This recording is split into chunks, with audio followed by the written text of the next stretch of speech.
Tumayo po ang lahat.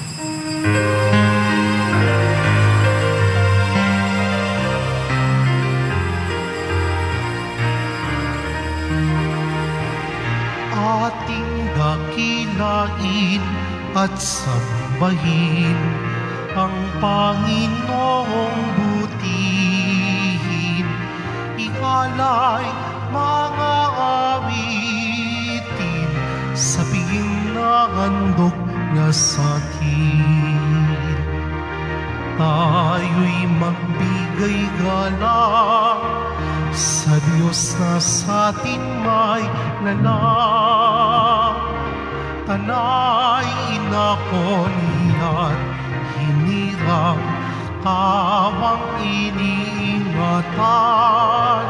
Ating dakilain at sambahin ang Panginoong butihin. Ihalay mga awitin sa piging na handog niya sa atin. Sa ngalan ng Ama at ng Anak at ng Espiritu Santo, Amen.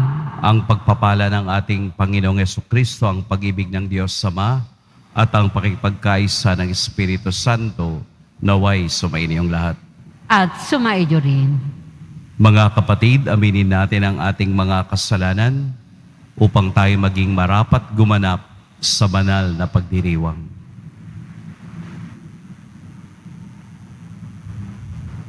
Inaamin ko sa makapangyarihang Diyos At sa inyo mga kapatid, na lubha ako nagkasala sa isip, sa salita at sa gawa at sa aking pagkukulang. Kaya isinasamo ko sa mahal na Birheng Maria, sa lahat ng mga anghel at mga banal, at sa inyo mga kapatid, na ako'y panalangin sa Panginoong ating Diyos. Kaawaan tayo ng makapangyarihang Diyos, patawarin tayo sa ating mga kasalanan, at patnubayan tayo sa buhay na walang hanggan. Amen.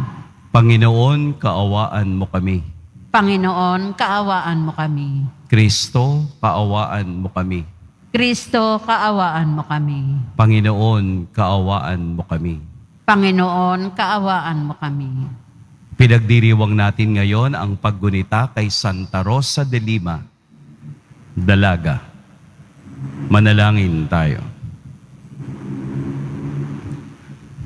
Ama naming makapangyarihan, ginawa mong si Santa Rosa ay mag-alab sa iyong pag-ibig. Ano pat nilisan niya ang tanang bagay sa daigdig upang tanging para sa iyo makapamuhay ng may matinding pagtitiis na bukal sa kalooban. Bilang tugon sa kaniyang pagdalangin, kami nawang tumatahak sa iyong landasin ay makalasap ng tamis ng pag-ibig sa iyong piling sa pamamagitan ni Jesucristo kasama ng Espiritu Santo magpa sa walang hanggan. Amen. Magsiupo muna po ang lahat.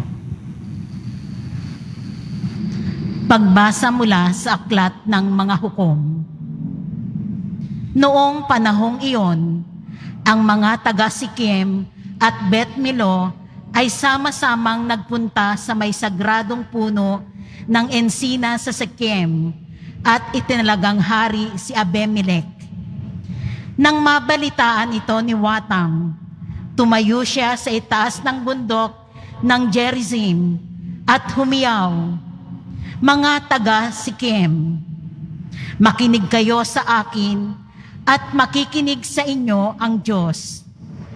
Noong unang panahon, nag-usap-usap ang mga punong kahoy upang pumili ng hari. Sinabi nila sa olibo, 'Ikaw ang maghari sa amin.' Sumagot ang olibo, 'Kakailanganin kong itapon ang aking langis na gamit sa pagpaparangal sa mga Diyos at sa mga tao. Kung ako ang mamamahala sa inyo.' Sinabi nila sa igos, 'Ikaw na ang maghari sa amin.' Ngunit sumagot ang igos, 'Kakailanganin kong iwan ang masasarap kong bunga kung pamamahalaan ko kayo. Kaya sinabi nila sa ubas, ikaw na ang maghari sa amin. Sumagot ang ubas, sa akin ang gagaling ang alak na pampasaya sa mga Diyos at sa mga tao. Kakailanganin kong iwan yaon kung ako ang maghahari sa inyo. Kaya sinabi nila sa dawag, ikaw na nga ang maghari sa amin. Ang sagot ng dawag, kung talagang ibig ninyo akong maging hari, sumilong kayo sa akin. Kung ayaw ninyong sumilong, magpapalabas ako ng apoy upang sunugin ang mga sedro ng Libano. Ang salita ng Diyos. Salamat sa Diyos. Poon ang bigay mong lakas sa hari nagpapagalak. Poon ang bigay mong lakas sa hari nagpapagalak. Nagagalak ang hari, o poon dahilan sa lakas mong bigay.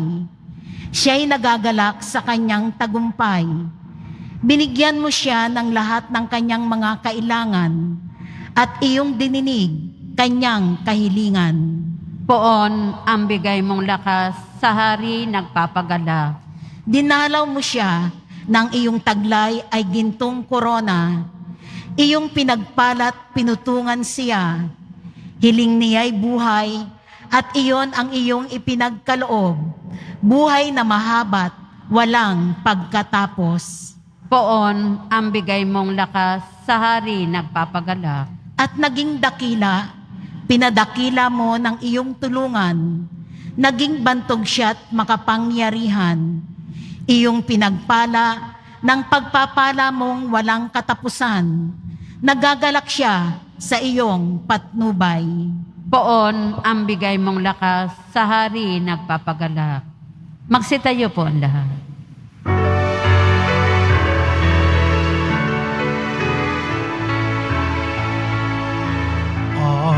Hallelujah, Hallelujah,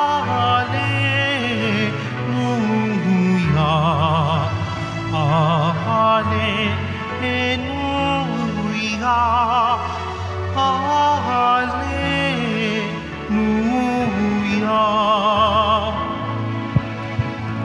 Buhay ang salita ng Diyos, ganap nitong natatalos, tanang ating inolo. Hallelujah, Hallelujah, Hallelujah,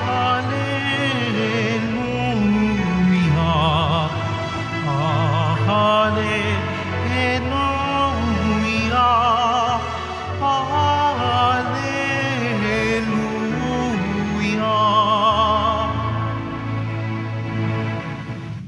Sumainyo ang Panginoon. At sumaiyo rin. Ang mabuting balita ng Panginoon ayon kay San Mateo. Papuri sa iyo, Panginoon. Noong panahong iyon, sinabi ni Jesus sa kaniyang mga alagad ang talinhagang ito. Ang paghahari ng Diyos ay katulad nito. Lumabas ng umagang-umaga ang may-ari ng ubasan upang humanap ng mga manggagawa. Nang magkasundo na sila sa upa na 1 denaryo maghapon, sila'y pinapunta niya sa kaniyang ubasan. Lumabas siyang muli ng mag-iikasyam na ng umaga at nakakita siya ng iba pang tatayo-tayo lamang sa liwasang bayan. Sinabi niya sa kanila, pumaroon din kayo at magtrabaho sa aking ubasan, at bibigyan ko kayo ng karampatang upa. At pumaroon nga sila. Lumabas na naman siya ng mag-iikalabindalawa ng tanghali at ng mag-iikatlo ng hapon, at gayon din ang ginawa niya. Nang mag-iikalima ng hapon, siya'y lumabas uli at nakakita pa ng mga ibang wala ring ginagawa. Sinabi niya sa kanila, "Bakit kayo tatayo-tayo lang dito sa buong maghapon? Wala pong magbigay sa amin ng trabaho eh." Sagot nila. At sinabi niya, "Kung gayon, pumaroon kayo at gumawa sa aking ubasan." Pagtatakip silim, sinabi ng may-ari ng ubasan sa kaniyang katiwala, "Tawagin mo na ang mga manggagawa at sila'y upahan, magmula sa huli hanggang sa unang nagtrabaho." Ang mga nagsimula ng mag-iikalima ng hapon ay tumanggap ng tig-iisang denaryo. At nang lumapit ang mga nauna, inakala nilang tatanggap sila ng higit doon. Ngunit ang bawat isa'y tumanggap din ng iisang denaryo. Pagkatanggap nito, nagreklamo sila sa may-ari ng ubasan. Sabi nila, "Isang oras lang pong gumawa ang mga huling dumating. Samantalang maghapon kaming nagpagalat nagtiis ng nakapapasong init ng araw. Bakit naman po ninyo pinagpare-pareho ang upa sa amin?" At sinabi niya sa isa sa kanila, "Kaibigan, hindi kita dinadaya.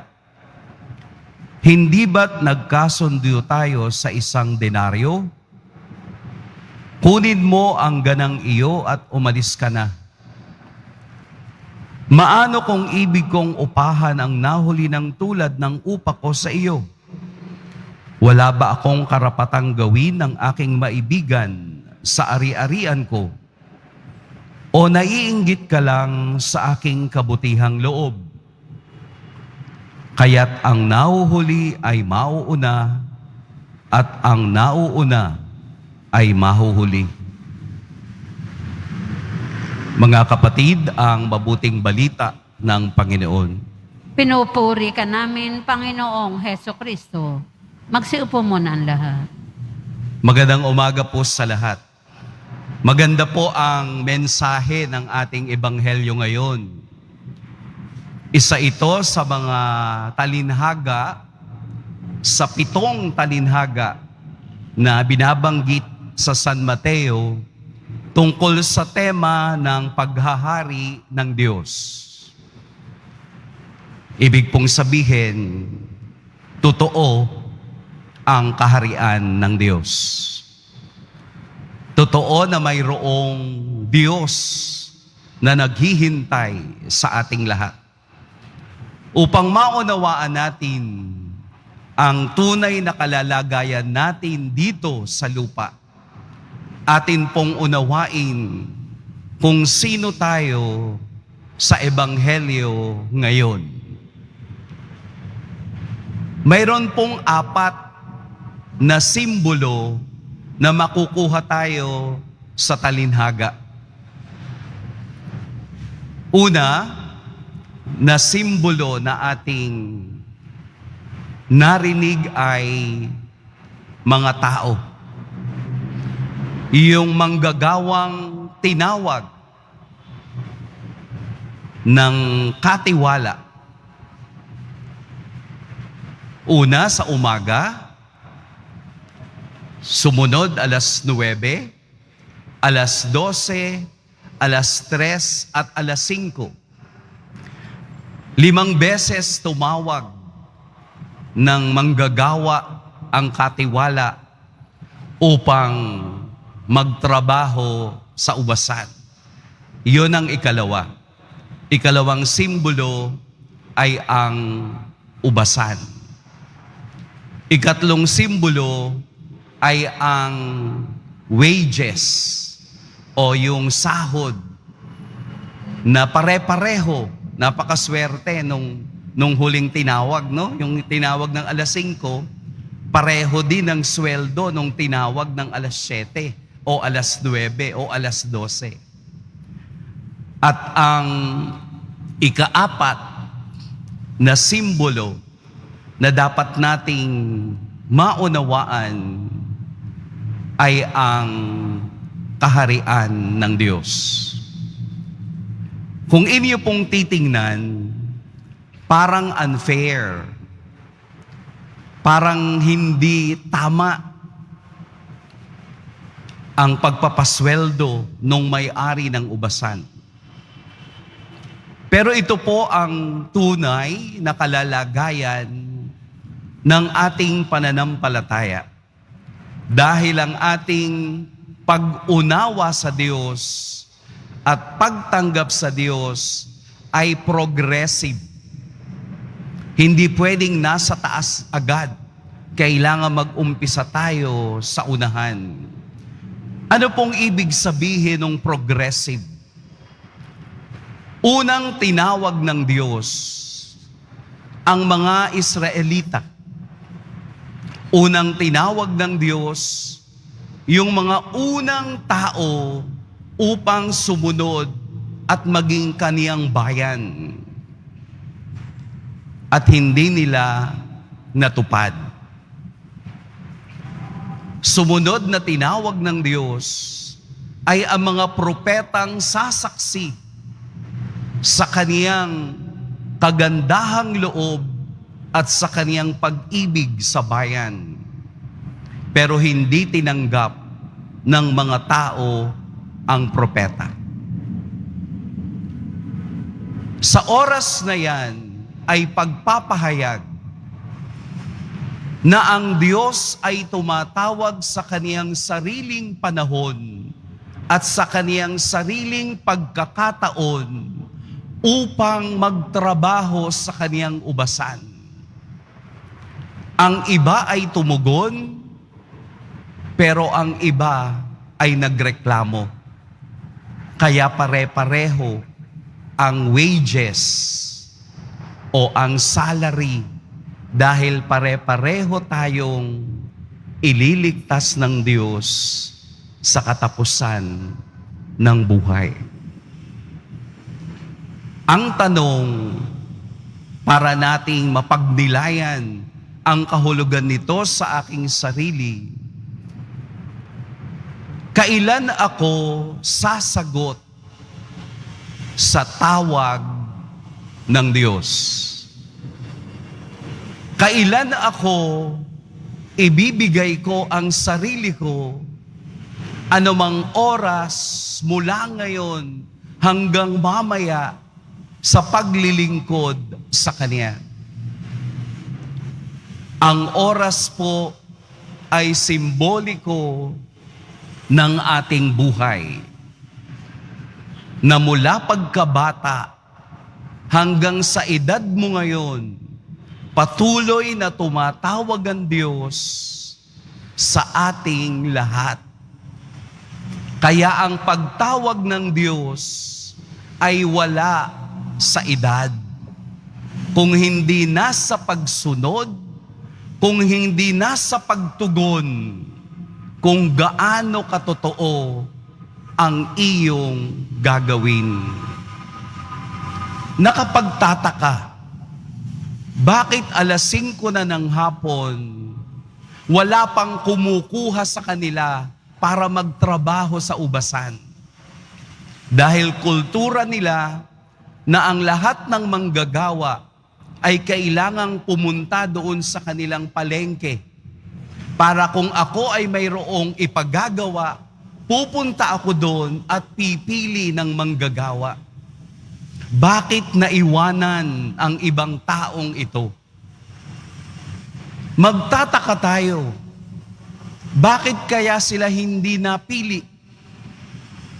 Bakit mas nauna yung ibang tao kesa sa kanila? Marahil ang sagot, yung mga naunang tinawag ay mas malalakas at brusko. Dahil kung ako ay magpapagawa, ang una kong pipiliin ay ang mga taong malalakas ang resistensya para hindi ako lugi sa aking ipapagawa. Kaya marahil ang natira nung alas 5 ay yung mga payat at mukhang sakitin. Ano po ang ibig kong sabihin? Habang tayo ay may lakas, habang tayo ay humihinga, habang malakas ang ating pangangatawan at espiritualidad, tumugon tayo anumang oras sa tawag ng Diyos. Huwag nating hintayin ang huling oras na kung saan hindi na natin kayang tumugon sa Kanya. Huwag na nating hintayin tayo ay nakaratay. Huwag na nating hintayin tayo ay may sakit. Tsaka pa lamang sasabihin mo, Lord, maglilingkod ako. Hindi. Dahil sa talinhagang ating narinig, iisa ang patutunguhan ng lahat. Ano yon? Ang kaharian ng Diyos. Ang pagliligtas. Kaya ang ebanghelyo ay malalim dahil ito ay tumutugon sa sitwasyon ng bawat isa na ang pagtugon sa Diyos anumang oras ay pwede at kailangan. Anumang sitwasyon ng buhay, tutugon tayo sa Kanya, hindi ayon sa gusto ko at komportable ako. Hindi po. It should be constant, progressive, at kailangang growth-provoking. Magpapalago ng aking sarili at magpapalago ng aking buhay, relasyon sa Diyos. And for sure, huwag niyong gagawin na ang relasyon ninyo ay functional. Ano pong ibig sabihin ng functional relationship? Kilala ko lang ang Diyos pag ako'y may kailangan. Magsisimba ako ngayon kasi birthday ko. Bukas hindi na magsisimba kasi hindi na birthday. Functional. Yun bang ang tingin mo sa Diyos ay isa lamang gagamiting bagay na magpapaluwag ng iyong nararamdaman. Hindi ganon ang relasyon na hinahanap ng Diyos. Ang kaniyang hinahanap ay personal relationship na tinawag niya ako sa oras na ito at hindi ko ito makakalimutan at ang pagtawag na ito ay magiging paraan ng aking buhay hanggang sa katapusan. Iyon po yung personal relationship. Lalago ka sa kaalaman sa Diyos progressively hanggang ikaw ay mabayaran, hanggang ikaw ay makarating sa kaniyang kaharian. Napaka-unfair kung titingnan ninyo, hindi ang Diyos kung hindi tayo. Tayo yung unfair sa Diyos. Pipilitin mo ang Diyos. Magdarasal ka sa Diyos kasi gusto mong mag-abroad. Pipilitin mo ang Diyos kasi gusto mong maayos ang pamilya mo. Pero wala kang ginagawa sa pagtugon at pagsunod sa kaniyang mga utos.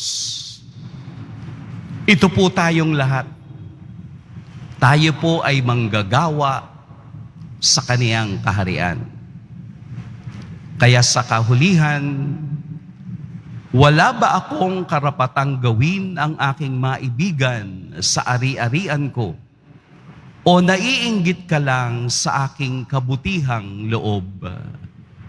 Hindi natin mapapantayan ang kabutihang loob ng Diyos sa ating lahat.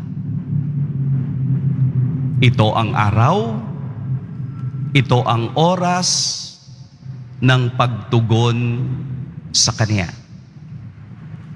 Pagpalain tayo ng poong may kapal. Tumayo po ang lahat.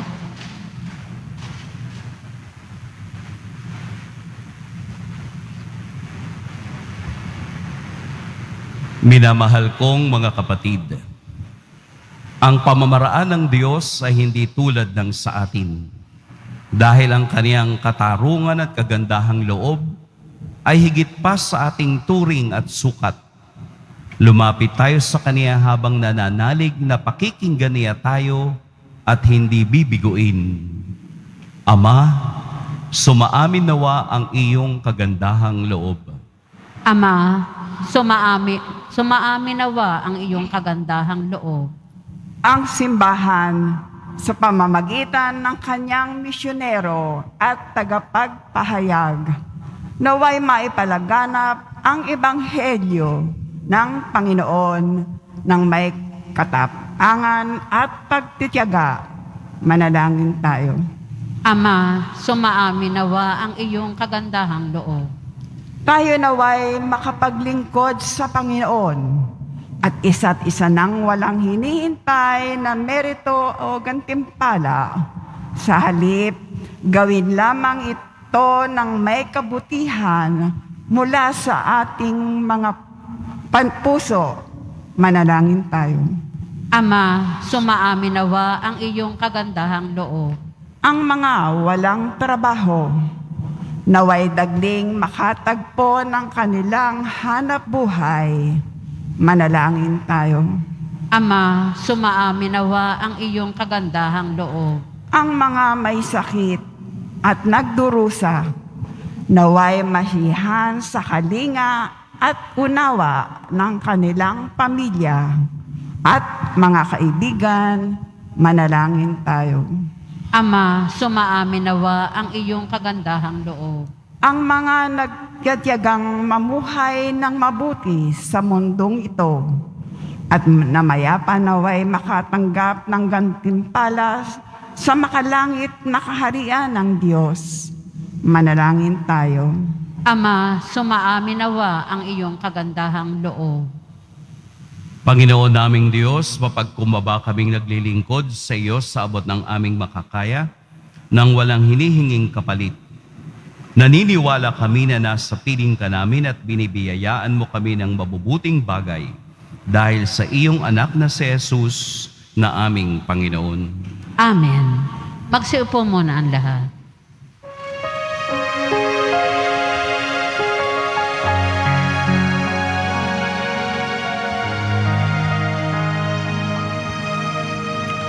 Itong alak at tinapay ay handog sa'yo, Ama. Ito'y bunga ng aming kawang iyong pinagpala. Sumasamo ang iyong bayan, tanggapit iyong basbasan, nang sa amin maging tunay na katawan, dugo ng iyong anak. Magsitayo na po ang lahat. Manalangin kayo mga kapatid upang ang paghahain natin ay kalugdan ng Diyos amang makapangyarihan.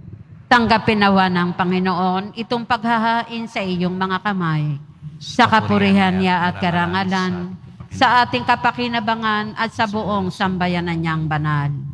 Ama naming lumikha, sa pagpapahayag namin sa iyong kadakilaan, ngayong ginugunita namin ang dalagang si Santa Rosa, ang kalugod-lugod niyang kagitingan sa pamumuhay, ay magpaging dapat nawang kalugdan mo ang aming mga alay sa pamamagitan ni Jesucristo, kasama ng Espiritu Santo, magpa sa walang hanggan. Amen. Sumainyo ang Panginoon. At sumaiyo rin. Itaas sa Diyos ang inyong puso at diwa. Itinaas na namin sa Panginoon. Pasalamatan natin ang Panginoong ating Diyos. Marapat na siya ay pasalamatan. Ama naming makapangyarihan, tunay ngang marapat na ikaw ay aming pasalamatan. Ngayoy ikinagagalak naming may mga banal na tao na nagtalaga ng sarili sa anak mong si Hesukristo upang ipamalas nila ang paghahari mo at maakit ang kapwa na manalig sa iyo. Ngayon sa amin ibinigay ng iyong anak na minamahal, ang kabanalang iyong taglay at hangad mong kamtin ng tanan. Ito ang pinanggagalingan amin ngayong nililingon. Dito na rin nais kami makarating at humantong. Kaya kaisa na mga anghel na nagsisiawit ng papuri sa iyo, nang walang humpay sa kalangitan, kami nagbubunyi sa iyong kadakilaan. Santo, Santo, Santo, Panginoon Diyos ng mga hukbo, napupuno ang langit at lupa ng kadakilaan mo. O sana sa kaitaasan, pinagpala ang naparirito sa ngalan ng Panginoon. O sana sa kaitaasan, magsiluhod po ang lahat. Ama naming banal, ikaw ang bukal ng tanang kabanalan. Kaya't sa pamamagitan ng iyong Espiritu gawin mong banal ang kaloob na ito upang para sa amin maging katawan at dugo ng aming Panginoong Hesukristo. Bago niya pinagtiis ang kusang loob na maging handog, hinawakan niya ang tinapay, pinasalamatan kaniya, pinaghati-hati niya iyon, iniabot sa kaniyang mga alagad at sinabi, "Tanggapin ninyong lahat ito at kanin. Ito ang aking katawan na ihahandog para sa inyo."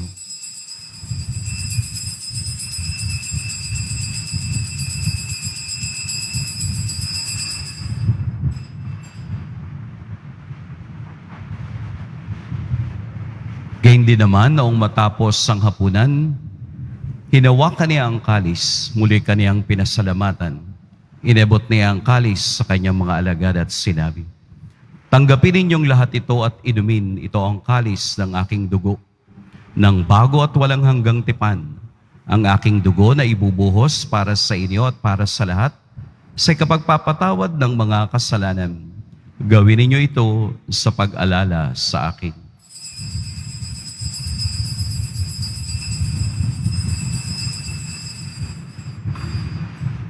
Tumayo po ang lahat.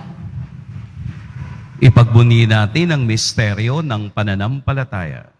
Si Kristo'y namatay, si Kristo'y nabuhay, si Kristo'y babalik sa wakas ng panahon. Ama, ginagawa namin ngayon ang pag-alala sa pagkamatay at muling pagkabuhay ng iyong anak. Kaya't iniaalay namin sa iyo ang tinapay na nagbibigay buhay at ang kalis na nagkakaloob ng kaligtasan. Kami nagpapasalamat dahil kami iyong minarapat na tumayo sa harap mo para maglingkod sa iyo. Isinasamo namin kaming magsasalo-salo sa katawan at dugo ni Kristo ay mabuklod sa pagkakaisa sa pamamagitan ng Espiritu Santo. Ama, lingapin mo ang iyong simbahang laganap sa buong daigdig.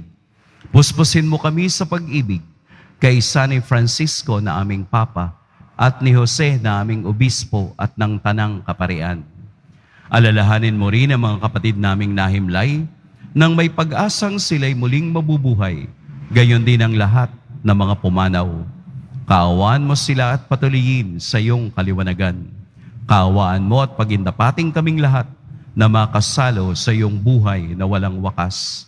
Kaisa ng mahal na Birheng Maria na ina ng Diyos, ng kabiyak ng puso niyang si San Jose, kaisa ng mga apostol ni San Juan Bautista at ang lahat ng mga banal na namuhay dito sa daigdig ng kalugod-lugod sa iyo, maipagdiwang nawa namin ang pagpupuri sa ikararangal mo sa pamamagitan ng iyong anak na aming Panginoong Hesukristo. Sa pamamagitan ni Kristo, kasama niya at sa Kaniya, ang lahat ng parangal at papuri sa iyo, Diyos, Amang makapangyarihan, kasama ng Espiritu Santo, magpa sa walang hanggan. Amen. sa tagubilin ng mga nakagagaling na utos at sa turo ni Jesus na Panginoon natin at Diyos, ipahayag natin ng lakas loob. Ama namin, sumasalangit ka, Sambahin ang ngalan mo, mapasa amin ang kaharian mo, sundin ang loob mo dito sa lupa para nan sa langit. Bigyan mo kami ngayon ng aming kakanin sa araw-araw, at patawarin mo kami sa aming mga sala, para ng pagpapatawad namin sa nagkakasala sa amin. At huwag mo kaming ipahintulot sa tukso, at iadya mo kami sa lahat na masama. hinihiling namin kami iadya sa lahat ng masama. Pagkalooban ng kapayapaan araw-araw, iligtas sa kasalanan at ilayo sa lahat ng kapahamakan. Samantalang aming pinananabikan ang dakilang araw ng pagpapahayag ng tagapagligtas naming si Heso Kristo. Sapagkat iyo ang kaharian at ang kapangyarihan at ang kapurihan magpakailanman. Amen. Panginoong Heso Kristo, sinabi mo sa iyong mga apostol, kapayapaan ang iniiwan ko sa inyo, ang aking kapayapaan ang ibinibigay ko sa inyo. Tunghayan mo ang aming pananampalataya at huwag ang aming pagkakasala. Pagkalooban mo kami ng kapayapaan at pagkakaisa ayon sa iyong kalooban, kasama ng Espiritu Santo, magpa sa walang hanggan. Amen. Ang kapayapaan ng Panginoon naway laging sumainyong lahat. At sumaiyo rin. Magbigayan kayo ng kapayapaan sa isa't isa. Kordero ng Diyos na nag-aalis ng mga kasalanan ng sanlibutan, maawa ka sa amin. Kordero ng Diyos na nag-aalis ng mga kasalanan ng sanlibutan, maawa ka sa amin.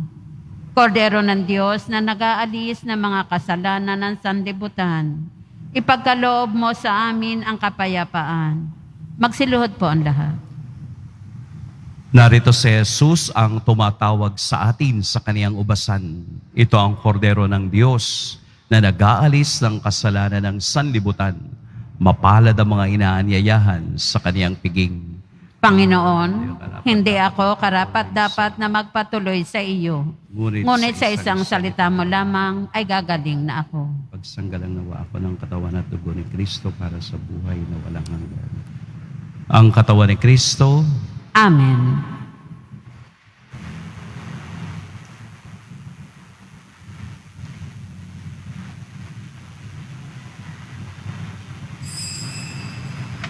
Para sa lahat ng tatanggap ng banal na komunyon, sasagot po tayo ng amen pagkasabi ng pari o ng lay minister ng katawan ni Kristo at isubo agad sa bibig bago umalis sa harapan ng pari o lay minister.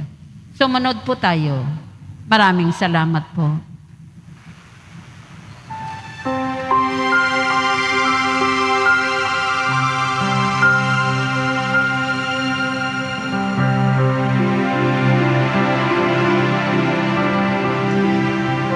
Sikat ng umaga, buhos ng ulan, simoy ng dapit hapon, sinag ng buwan, batis na malinaw, dagat na bukaw, gayon ang Panginoon kong Jesus ng aking buhay, saan man ako bumaling, ika'y naroon, tumalikod man sa'yo. Dakilang pag-ibig mo sa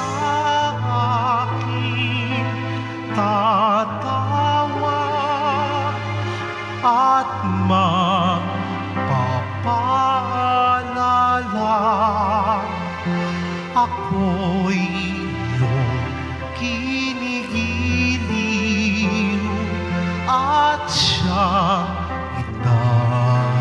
itatapat sa puso. Saan man ako bumaling, ika'y naroon. Tumalikod man sa'yo, dakilang pag-ibig mo sa akin tatawag at magpapaalala. Ako'y iyong kinigiliw at siyang itatapat sa puso.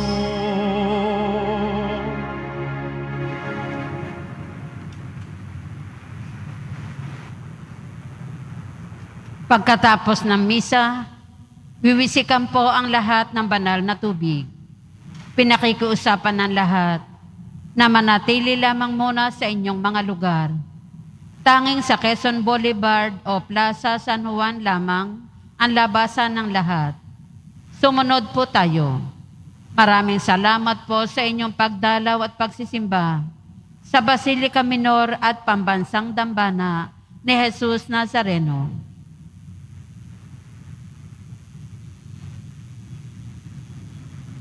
Tumayo po ang lahat. Manalangin tayo.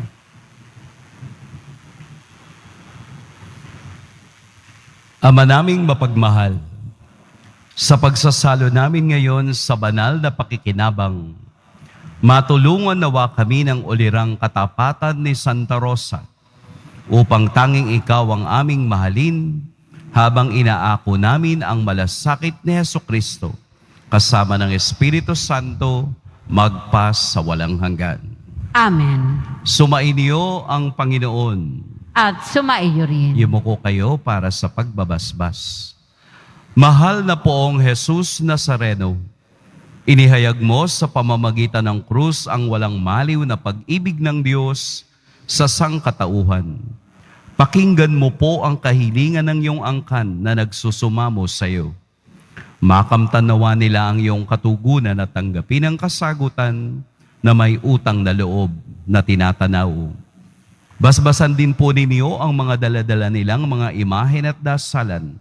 Sa pamamagitan ng bendisyon na ito, naway maalala nilang mga pangako nila noon sa binyag na ikaw ang kanilang iibigin at paglilingkuran bilang Panginoon magpas sa walang hanggan.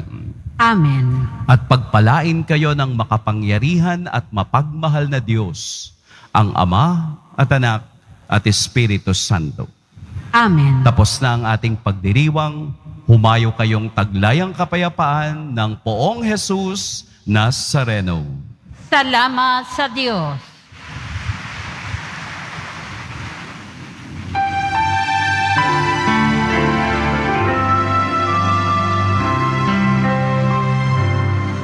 Nuestro Padre Jesus Nazareno, sinasamba ka namin, pinipintuho ka namin, aral mo ang aming buhay at kaligtasan. Nuestro Padre Jesus Nazareno, iligtas mo kami sa kasalanan. Ang krus mong kinamatayan ay sagisag ng aming kaligtasan. Nuestro Padre Jesus Nazareno,